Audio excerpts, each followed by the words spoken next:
So before we get started, we'd like to let you all know that we are all inclusion specialists on the Early Choices team. Early Choices is an inclusion initiative of the Illinois State Board of Education, and our main goal is to increase the number of children with disabilities receiving specialized services in regular early care and education settings. So our hope is that all children have access to high quality, inclusive care, birth to 5 and on.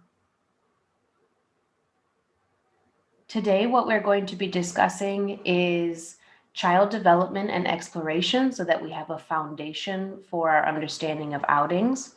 We're going to look into why outings are important, and then we're also going to share some tips and strategies for when you embark on outings with your children. Hi, everybody. I'm Tammy. I'm also an inclusion specialist with Early Choices, and I'm going to be talking about child development and exploration. So we all know that children's brains are wired to explore. And as children explore, they learn how to interact with others and form social relationships. They learn how to meet self-care needs. They learn how to move independently and use objects.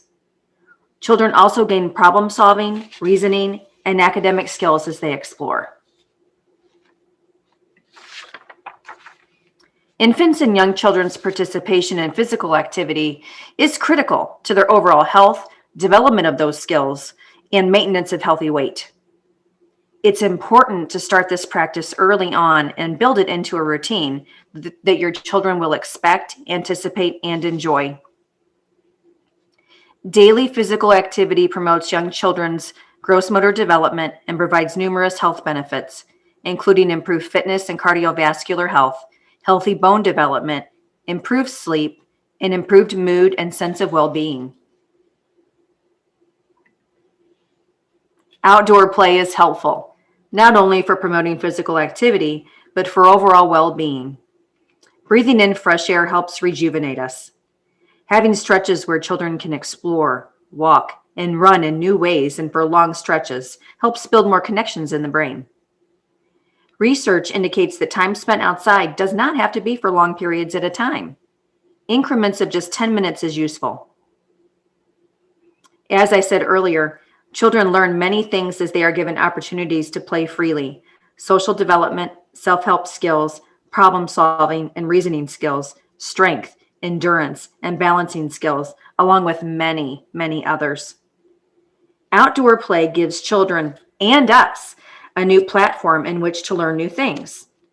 We can take advantage of outdoor play to learn more about our environment, science, and nature.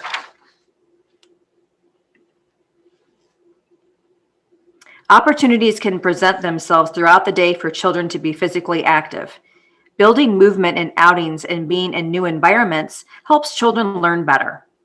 Some children need this time of movement and physical activity to be able to focus and concentrate on a task.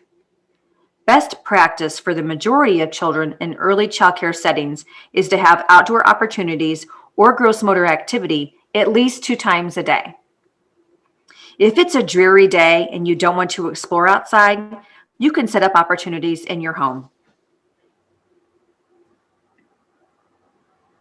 So I didn't introduce myself earlier, but I am Talene Tokat and also an inclusion specialist with Early Choices. Tammy has highlighted a number of ways that outings can be beneficial for children in regards to their health and their development, but there are additional benefits that we will explore now. So we know that outings benefit children, but they also benefit the entire family as opportunities to spend quality time together. Because of the pandemic, so many families are at home with their children. During that time, however, many caregivers are balancing several responsibilities and tasks. Children may be participating in some form of e-learning or activity. The to-do list can be quite long. While being at home provides time to physically be close to one another, there is so much going on that it doesn't necessarily mean you can spend quality time connecting on a social emotional level. Physically leaving the home together and spending time focused on a shared activity can benefit children and families. Outings also benefit caregivers in mentally stepping away from their many tasks to focus on loved ones and having some fun.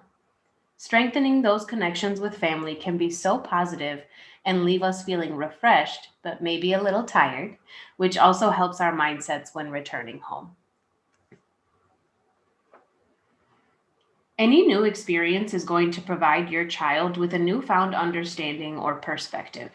The more they see or experience, the more their cognition builds. They may encounter new types of nature or city life, new people, or new challenges to overcome. You can be a guide to your child by pointing out something about this new environment to spark a conversation or to help them begin to notice differences. Your child doesn't even need to have to respond, but just having shared attention on something new outdoors can really get them thinking. We will talk a little bit more about how you can do this shortly. As much as conversations help build cognition, the best way for a child to learn is by actively trying something new themselves. When we give them some sense of control and allow them to explore freely, we are giving them the opportunity to follow their interests and try new experiences. Of course, we don't mean that they should be left without supervision, but giving some independence can really support their understanding of new experiences. Oftentimes, there are also a lot of unexpected situations that help children learn during outings.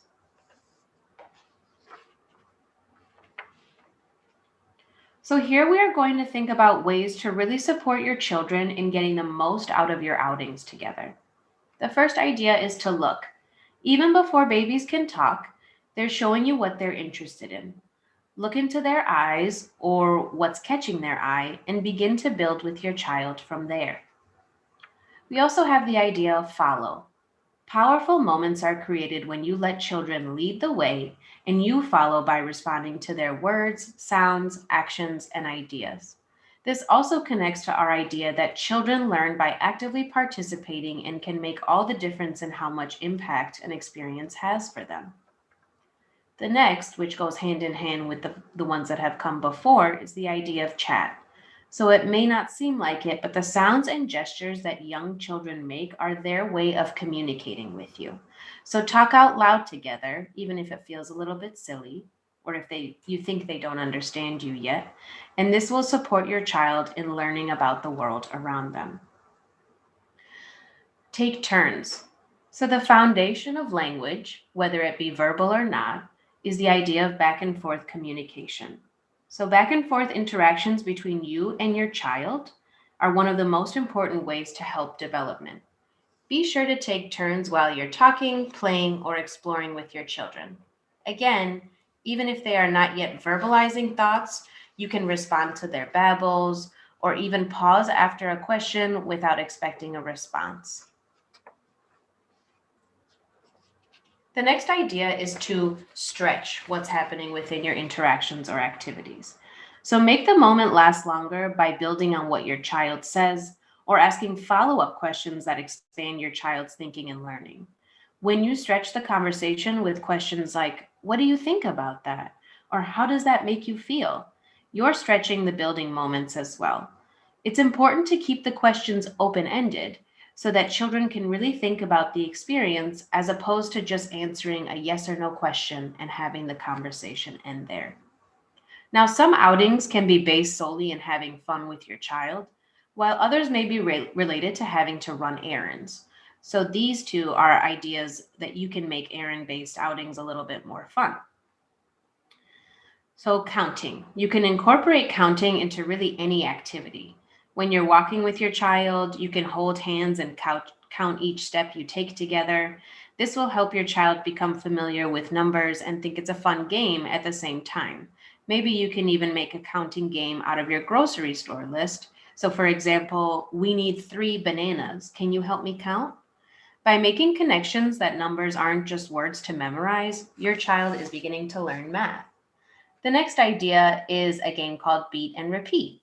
So you can create a beat with clapping your hands and then have your child try to repeat it. So, can your child copy it?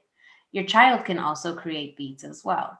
Maybe you can do this if you're waiting in the car on the steering wheel, or you can actually be clapping together or taking turns. Anytime someone misses, try again. How many beats can you get to? This fun activity can be done anytime, anywhere.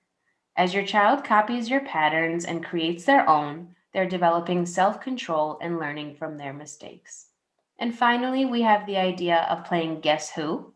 So you can ask your child to think of a family member or a friend without telling you who they really are.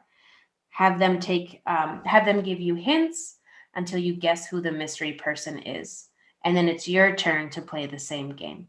This guessing game helps your child develop critical thinking skills by figuring out the important clues, but also makes them feel good in thinking about loved ones in their lives.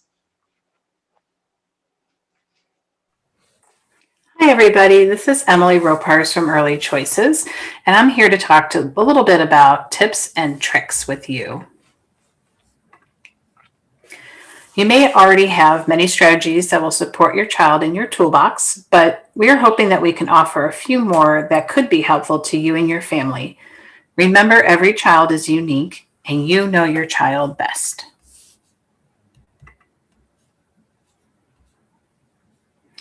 So one thing that I know from being a parent is that sometimes just a walk around the block was the ideal outing.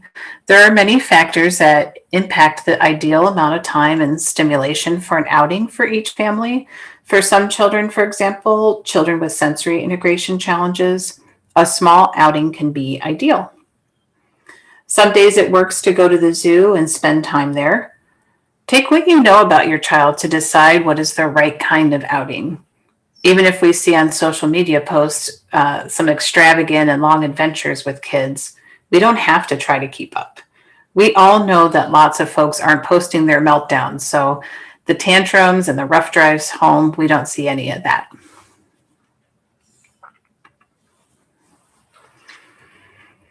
So you see here, ending outings on a positive note is another tip. It's always a great idea to end an outing while things are going really well. I heard someone say once, if you're having a great day at the park and it's winding down, just go home happy. Don't go get ice cream. And the idea is that sometimes as adults, we want to keep going or make things even more fun. But that doesn't always match up with our children's limits or tolerances. Sometimes our best laid plans fall apart and unravel in the blink of an eye, so we need to plan for the unexpected.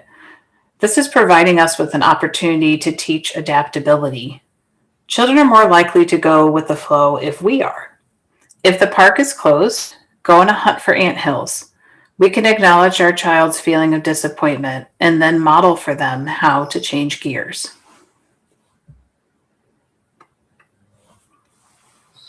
So in a nutshell, anywhere you go, even if it's just down the block to mail a postcard to grandma, can be a fun and rich experience for you and your child. Here are some easy strategies to remember when you are out and about. So first, follow your child's lead and adapt your plans. I remember as a preschool teacher planning a trip to an educational farm. The kids found a group of ants trying to carry a beetle, and they missed the farmer feeding the chickens, which is one of the reasons we went. And guess what? They were still learning about nature and science, so it was okay. Number 2, providing physical and emotional support is key, particularly if social activities are exhausting to your child. Take breaks and watch your child carefully to give snacks when needed or just a little quiet moment.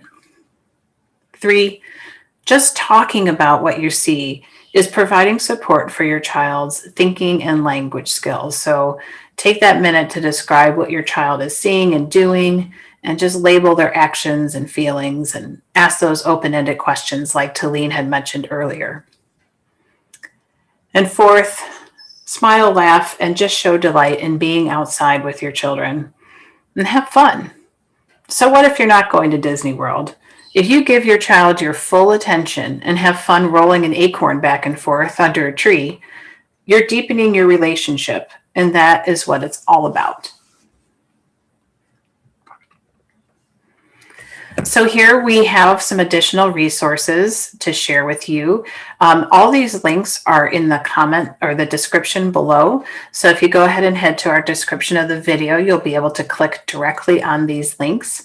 They're just some ideas of some things that can help support you in outings with your family.